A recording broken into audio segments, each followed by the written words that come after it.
पता चलेगा ना, वो हमको बताए। ठीक है, बीमार थी, मैं क्या बोल रही हूँ, बीमार थी, मैं मानती हूँ, वो लोग बोल रहे हैं ना कि वो बीमार थी, रिपोर्ट दिखाए, प्लस वो आत्महत्या की, वो तो पोस्टमार्टम होता तो उसमें पता ही चल जाता ना। आप लोग क्यों बॉडी ले गए? मतलब आप लोगों ने उसे उसकी हत्या की है, इसलिए उसे सब छिपाने के लिए उसके सबूत जला दिए, उसको ले गए बिना परमिशन के, माँ के तुम उसको ले गए, दाह संस्कार कर दिए। ये कहाँ लिखा हुआ है कि एक माँ के परमिशन के बगैर तुम ले जाओ? जो कि सामने से माँ बोल रही है कि मैं आ रही हूँ, मुझे चाहे फ्लाइट का टिकट मिले चाहे ट्रेन का, मैं आऊंगी, उसके बाद ही ले जाना। तो उसके बाद सबने मोबाइल स्विच ऑफ कर दिया। देखो, जब उसकी कोई बीमारी नहीं थी, वो एयर होस्टेस के लिए पिछले साल गई थी दिल्ली, उसका वहाँ मेडिकल चेकअप हुआ था, सब चीज में वो पास हो गई थी। और प्लस उसपे यहाँ सिर्फ उसका रिजेक्ट हुआ था, स्पॉट ब्लैक स्पॉट थे, उसकी वजह से थोड़ा वो रिजेक्ट हो गई। उसके लिए उन्होंने 1 साल का टाइम दिया था कि 1 साल बाद आना, आपका लेटर ऐसे ही रखा रहेगा, ज्वाइन हो जाना। बाकी उसे कोई बीमारी नहीं थी। मैं चाहती हूँ जैसा मेरी बेटी को हत्या किया है, इनको भी हत्या का सजा मिले, फांसी की, ताकि दोबारा कोई ऐसी घटना कर ना सके। जैसा मेरी बेटी को इन लोगों ने मारा है, इनको भी मौत की सजा मिली। तो मेरी जो चाची है उनके मामा के इधर की थी शादी, उनने बुलाया था। मेरी बहन मेकअप आर्टिस्ट थी और मतलब करती थी ये सब, तो मेहंदी लगवाने का सारा ऑर्डर दिए थे, तो उनने बुलवाया था उन्हें उधर। तो शादी वादी में सब बुलाया उनने, तो 3 तारीख को जाने वाली थी। अच्छा खासा शादी के पहले मुझसे बात की थी, हम सबको शादी का साड़ी ड्रेस वगैरह सब गहने दिखा रही थी, कमरे दिखा रही थी हमें, अच्छी खासी थी। उससे शादी से पहले मुझसे एक बार बात भी हुई थी, बोली रो रो के बहुत रो रही थी, मेरे से बोली मेरा टिकट निकाल, मेरे को अब इधर नहीं रहना है। मैं बोली क्या हुआ है, मेरे को कुछ बोल नहीं पा रही थी, रो रही थी। मैं बोली मम्मी से बात कर, मम्मी को बोली मम्मी ऐसा ऐसा रो रही थी, मम्मी को बताई करके कि विक्रम ने मेरा ऐसा ऐसा बोल दिया, मेरे से झगड़ा किया, सामान सारा मेरा फेंक दिया, बोला जा इधर से मेरे घर में मत रहे। तो वो कुछ बोली नहीं। बाद में मम्मी ने बोली जा नानी के इधर रह ले, जब शादी रहेगी तब आ जाना। तो उसने बोली जान दे, अपने ही है, वो ऐसे समझ के रह ली, वो मस्ती में ले ली बात को। अभी मैं मौजूद हूं उत्तर प्रदेश के प्रतापगढ़ जनपद के मांधाता क्षेत्र अंतर्गत अखोड़िया ग्राम सभा क्षेत्र में, जहां पर एक दर्दनाक हत्या की खबरें निकल के आ रही हैं। जनाब, ये प्रतापगढ़ जनपद की पहली खबर नहीं है, लगातार प्रतापगढ़ जनपद में हत्याएं आपको हम दिखाते रहे हैं। अभी हाल ही फिलहाल में नई कोर्ट का मामला समाप्त हुआ ही नहीं कि और घटना घट गई है। आइए जानने की कोशिश करते हैं कि आखिरकार इस घटना, ये जो घटना घटित हुई है, इसके पीछे का क्या वजह है। क्योंकि घटना इस कदर कारित हुई है, डायरेक्ट मौत पे आकर के रुकती है प्रतापगढ़ जनपद में। ये पहली खबर नहीं है, लगातार प्रतापगढ़ जनपद में हर दूसरे तीसरे दिन पर हत्या, मर्डर, रेप, बलात्कार होता नजर आ रहा है। ऐसे में योगी सरकार की जो जीरो टॉलरेंस की नीति है, उसमें कितनी हकीकत है वो तो खबर से आप बाखूबी समझ सकते हैं। आइए, पीड़िता की माता जी है, यानी कि जिनकी हत्या हुई है, जिस बच्ची की हत्या हुई है, उनकी माता जी है। कौन से डेट की हत्या हुई, हत्या का कारण क्या रहा है और किन लोगों पे आरोप लगा रही हैं, क्या है पूरा मामला, खुद उनकी माता जी हैं। बातचीत करने के लिए टाइम्स बेला से जुड़ी है, उन्हीं से जानने की कोशिश करते हैं। माता जी, क्या नाम है आपका? राजेश्री वर्मा। क्या मामला है, कौन से दिन की घटना है और कैसे हुआ? ये 30 तारीख की घटना है। मैं मुंबई में थी और मेरी बेटी से 29 तारीख को बात हुई, शाम को 5 बजे के आसपास। वो अच्छी खासी थी और 30 तारीख को मुझे पता चला कि उसकी डेथ हो गई है। वो भी हमारे घर वालों ने, किसी ने मुझे खबर नहीं दिया कि आपके बेटी की डेथ हो गई है। वो इस हमारी जो बेटी है जिसकी डेथ हुई है, उसके पापा ने फोन किया, उनसे बोला नहीं जा रहा था, उनको ब्रेन अटैक था, उनसे बोला नहीं जा रहा था क्योंकि वो बोल नहीं सकते। तो किसी और जो बगल में खड़ा था उनसे बात करवाए कि उसने बताया कि आपके बेटी की डेथ हो, आपके बहन की डेथ हो गई है। ये मेरी छोटी बेटी के मोबाइल पे बताया गया कि ऐसे ऐसे घटना हो गई है, आपके पापा बोल नहीं पा रहे हैं। तो फिर मेरी बेटी ने मुझे फोन किया कि दीदी की ऐसी डेथ हो गई है। तो मैं फिर सबको फोन लगाने लगी, अपने देवर को, अपने चाचा ससुर को, विक्रम को, सबको मैं घर में फोन लगा रही हूँ। कोई मेरा फोन नहीं उठा रहा है, कोई भी फोन नहीं उठा रहा है। मेरी बेटी को भी मैं नंबर पे फोन की, वो भी नहीं, उसका स्विच ऑफ बता रहा था। उसका मोबाइल शाम को मेरे से बात करने के बाद उसका मोबाइल स्विच ऑफ हो गया था, किसी ने नहीं उठाया। तो मैं फिर घूम फिर के अपनी बेटी के पापा के मोबाइल पे लगाई, मैं अपने हस्बैंड के। तो 2-3 बार लगाई तो उन्होंने नहीं उठाया, तीसरी बार लगाई तो फिर मेरे देवर रंगनाथ ने उठाया। फिर उनसे मैं पूछी कि क्या हुआ मेरी बेटी को, तो मुझे इतना ही बोले कि वो बीमार थी, बीमार थी। तो मैं बोली बीमार कैसे, आप लोग कहाँ थे? बीमार थी, इतना बड़ा परिवार है तो कम से कम आप लोगों को ध्यान तो देना चाहिए था। तो इतना ही मैं बोली तो उन्होंने फोन कट कर दिया, मुझे पूरी बात बताया भी नहीं। अब मैं परेशान हूँ, मैं फिर सबको एक एक बार फोन लगा रही हूँ, बारी बारी, कोई नहीं फोन उठा रहा है। फिर घूम फिर के मैं अपने हस्बैंड को फोन लगाई, तो उनके नंबर पे भी मैं 2 बार फोन की, उन्होंने नहीं उठाया। तीसरी बार फिर रंगनाथ ने फोन उठाया, तो मुझे कहते हैं कि आप कौन बोल रहे हो? मैं बोली मैं ईशा की मम्मी बोल रही हूँ। तो बोले भाभी मैं जो बोल रहा हूँ आप ध्यान से सुनो। तो मैं बोली आप क्या बोल रहे हो? तो बोले कि ईशा ने फांसी लगा लिया। तो मैंने कहा अभी तो सुबह इसके पहले आपने बोला कि बीमार थी, और आप अभी बोल रहे हो कि उसने फांसी लगा ली, और फिर आप लोग फोन नहीं उठा रहे हो कोई भी मेरा। हाँ, मैं उसकी माँ हूँ, कम से कम मुझे पूरा डिटेल तो बताओ। तो बोलते, मैं बोली ठीक है जो भी है मुझे आने दो, तब मेरी बेटी का बॉडी ले जाना। तो बोले नहीं हम बॉडी क्या करोगी आके यहाँ, जो होना था हो गया।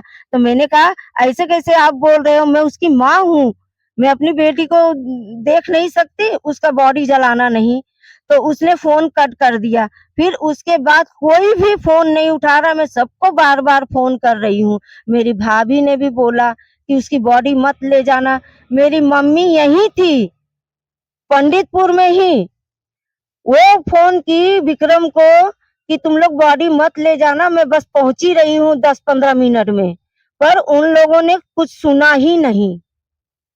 इनका भी वेट, इनके वहां घर पर पहुंचते पहुंचते बॉडी निकल चुकी थी, किसी को भी देखने का मौका नहीं दिए, और गांव वाले भी कोई नहीं देख पाए। तो क्या लगता है कि मतलब किस पे आरोप लगा रही है? जब मेरे घर वालों ने ही मारा है, क्योंकि जब मैं कह रही हूँ, आप कह रहे हो कि मेरी बेटी ने आत्महत्या की, आप कह रहे हो कि वो बीमार थी, ठीक है मैं मानती हूँ बीमार थी, तो आप बॉडी तो रखते, आप हमारे मना करने के बावजूद भी बॉडी क्यों ले गए? तो आपने कुछ किया ही है ना, तो सबूत क्यों? उसका सामान जला दिए, उसके मोबाइल का पता नहीं है, आप हमारा फोन नहीं उठा रहे हो, अभी तक किसी ने खबर नहीं ली है। और कहाँ जलाया कहाँ नहीं जलाया हमें अभी तक किसी ने कुछ नहीं बताया है। हमें पता ही नहीं है कि मेरी बेटी को कहाँ ले गए, कहाँ जलाए, मुझे किसी ने सूचना नहीं दी है। अभी आप आपके परिवारजन जिससे पहले बात हो, आप बातचीत हो रही है, सारे के मोबाइल स्विच ऑफ है? मेरा अभी उसी दिन से सबने मोबाइल स्विच ऑफ कर दिया था, अब चालू किए हैं कि नहीं मैं अभी तक उनसे कोई कांटेक्ट नहीं की हूँ, और ना ही उनका कोई फोन आया। जब प्रशासनिक लोग से आपने इस बात का अवगत करवाया, जी, क्या मैंने कहा? मैंने कहा कि ऐसा ऐसा हुआ है, मुझे इंसाफ चाहिए। पुलिस प्रशासन के लोग क्या बोले? अभी उन्होंने कहा, पहली बात तो उन्होंने क्या कहा कि एप्लीकेशन में मिस्टेक निकाल रहे हैं, फिर बोल रहे हैं ऐसा लिखा है, हमको शाम तक बैठा के रखे। हाँ, और एप्लीकेशन दिया तो उसका हमको कोई वो नहीं दिए कि हाँ हमने आपका एप्लीकेशन ले लिया है। तो शाम को करीब 5 बजे हमने उनसे बोला, तो उन्होंने एप्लीकेशन लिया। फिर मैंने कहा इसका कोई फोटो कॉपी होगा, हमको कोई भी रसीद वगैरह जो भी हो, यहाँ का कानून, यहाँ का मुझे नहीं पता। तो अच्छा, आप लोग प्रॉपर मुंबई के रहने मैं वाले? मुंबई की हूँ, मैं आई परसों रात के 7 बजे, और कल गई पुलिस स्टेशन। उसके बाद इन्होंने ऐसा किया और मुझे बोले शाम को 5 बजे एप्लीकेशन लिया। मैंने कहा आप हमको अभी क्या करोगे आगे? तो बोले हम कल जाएंगे तहकीकात करने, परसों हम आपको बुलाएंगे, ऐसा उन्होंने कहा। तहकीकात अच्छा, 24 घंटे में आप होती है। कौन है? मैं उसकी बहन अच्छा, हूँ। बहन है। लास्ट टाइम आपसे ही बातचीत हुई थी? हाँ और आगे आ जाइए। आपसे बातचीत हुई? हाँ। क्या बातचीत हुई थी? आपकी बहन बातचीत के दौरान मतलब क्या उसका माइंडसेट कैसे था? क्या अच्छा खासा घबराई खेल हुई थी या फिर डरी हुई थी, सहमी हुई थी? उन्होंने आपसे कुछ ऐसी बातें बताई हों, उनको लग रहा हो कि डर है या फिर कोई मुझे मारना चाहता हो? क्या कुछ बातचीत हुई, थोड़ा बताइए? अच्छी खासी खेल रही थी मेरे चाचा के लड़के साथ, छोटे बच्चे से। वीडियो कॉल पे मेरे से बात की, मेरे सारे दोस्तों से बात की। मैं कॉलेज जा रही थी तभी उसको कॉल की थी कि 15 तारीख को तू आ रही है, मेरे लिए ये लेते आना, मेरे लिए वो लेते आना। यही हमारी बात चालू ही थी। मेरे दोस्तों से बात कर रही थी कि कैसी है, क्या है, सब अच्छे खासे खेल रहे थे। उस टाइम पे मेरे बाबा से भी बात हुई थी वही वीडियो कॉल पे। वो बोले ठीक है, क्या है, खाना वाना सब हाल चाल पूछा, सब ठीक था। उसके बाद 5 बजे मेरी मम्मी से भी बात हुई उसकी। उसके बाद रात में मेरी बुआ कॉल की, और जो कि जल्दी बात नहीं करती मेरी मम्मी से। मेरी मम्मी को बात की है, फिर मम्मी को डाउट हुआ क्या हुआ आज ये कैसे कॉल कर दिए। तो ईशा को फिर कॉल करने के लिए हम लोग ने फोन किया तो उसका फोन स्विच ऑफ हो गया था। मुझे लगा बिजली का प्रॉब्लम रहेगा इसलिए स्विच ऑफ कर दिया रहेगा, चार्जिंग नहीं रहेगा। उसके बाद सुबह खबर मुझे आती है, मेरे पापा 11:30 बजे कॉल करते हैं मुझे, वो ब्रेन अटैक के मरीज है, वो बोल नहीं पाते। उनने किसी और बाजू में था उनसे बात करवाए, वो बोले आप ईशा की बहन बोल रहे हो? मैंने हाँ। तो बोले करके आपकी बहन की डेथ हो गई है, बीमार थी, कल रात में डेथ हो गई थी, हम सुबह लेके चले गए थे तो पता चला कि खत्म हो गई है अस्पताल। मैं बोली ऐसे कैसे? तो हम नहीं बात कर पाए, रोने वोने लगे थे। तो मेरी मामी ने बात किया, मेरी बुआ कॉल कर रहे थे, नहीं उठाए। फिर मेरी बुआ को कॉल किया, बुआ बोली करके कि उसके सांस लेने तकलीफ थी, रात में ही खत्म हो गई, ऐसा वैसा बोला। फिर मैंने मेरी मम्मी को बताया, मम्मी बोली ऐसा ऐसा है। मम्मी कॉल किए, कोई नहीं उठा रहा था घर में से। वो भी मेरे पापा मुझे पहली बार बताया, कोई कॉल नहीं उठा रहा। मम्मी बोली कि रखो उसको। मैंने मेरे बाबा को इतना रिक्वेस्ट किया कि मत लेके जाओ, सब आ रहे, मेरे को लास्ट बार मुंह देखने दो। कोई नहीं रुका। बोले हाँ आ रहे, आओ, रखे जो कि पुलिस को भी भिजवाया, जो कि पुलिस को भी भिजवाया। मेरी दीदी को कॉल करके बोला कि पुलिस को भी बोलो करके, वो लोग रुकाए तो भी नहीं रुके। तो क्या बात थी, हमें पता चलनी चाहिए ना, क्यों हमारे मर्डर का केस लग रहा है, क्योंकि हमारे मना आप हमको इन्फॉर्म नहीं कर रहे हो, उसकी माँ को इन्फॉर्म नहीं कर रहे हो, उसकी बेटी की डेथ हो गई तो कम से कम एक माँ को इन्फॉर्म तो करो। दूसरे से हमें खबर दिलवा रहे हो, प्लस हमारे रोकने के बावजूद भी आप उसकी बॉडी कहाँ ले गए, कहाँ जलाए, कोई उसका भी हमें नहीं बता रहे हो। क्यों ले गए? हमको आने दिया जाता तो इन्होंने उसकी हत्या की है, तभी तो ये लोग सबूत मिटा रहे। उसके कपड़े जला दिए, क्यों जलाए? मेरी मम्मी वहां पहुंची देखने के लिए, उसको फोन किया कि बॉडी रुकाओ, ये लोग नहीं रुकाए। मेरे पूरा परिवार यहाँ के जो थे पहुंच चुके थे, गए पहुंचे देखे तो वहां सारे उसके सामान जल रहे थे, मतलब बिस्तर तक का जला दिए, सारे जला दिए। सबूत मिटाने के लिए। सबूत मिटाने की कोशिश की गई है, कोशिश नहीं की, किया है। जब इन्होंने की, मेरी बेटी बीमार थी मैं मानती हूँ, हार्ट की मरीज थी मैं मानती हूँ, पर उसकी बॉडी क्यों ले गए? उसको रखना चाहिए था ना। हम आते, हम देखते, जो भी होता पोस्टमार्टम में निकलता। हाँ, क्या दिक्कत थी उसको? तो आप लोगों ने उसे मारा है, तभी तो आप लोग उसको लेके गए। इतना मना करने के बावजूद भी हमको इन्फॉर्म नहीं कर रहे हो। हमारी बेटी को लेके गए, जला दिए, कहाँ जलाए वो भी अभी हमें नहीं पता। चलो हम लोग को नहीं दिखाया माना जाता, गांव वालों को क्यों नहीं दिखाया? गांव वालों को भी नहीं दिखा, नहीं दिखाया, कोई खबर नहीं है। यह हमारे वो लोग भी सब इंक्वायरी कर रहे थे उन लोग से, तो उसने बोला, उधर फोन किया उसने, मतलब कहाँ लेके गए बॉडी तुम लोग? बोले रसूलाबाग लेके गए। तो बोले बॉडी मत जलाओ, तुम लेके चले आओ। तो बोला कि हम नहीं लाएंगे, तुमको क्या करना है वो करो, हम नहीं आएंगे यहाँ लेके। और लड़की ने भी बोला तुम ऐसा नहीं मानोगे, अब यहाँ जब सोटा पड़ेगा तब तुम बरोबर तुम लोग बताओगे, ऐसा बताया उसने। तो आपका क्या आरोप है, मतलब किस कारण जो है उस अरे वही प्रॉपर्टी की लफड़ा है इसका। प्रॉपर्टी के चलते बस वही संभाल रही थी आके घर पे, एक 6-7 महीने 8 महीने से वहीं पड़ी थी। दिल्ली गई थी, दिल्ली से फिर आई, बोले वहाँ बुलाए हैं, वहाँ गई, आई, बस वही संभालने लगी बाप के साथ में, वो जलन पैदा हो गई। ये मेन जड़ है, ऐसे ही लगता है हमको, इसी कारण से।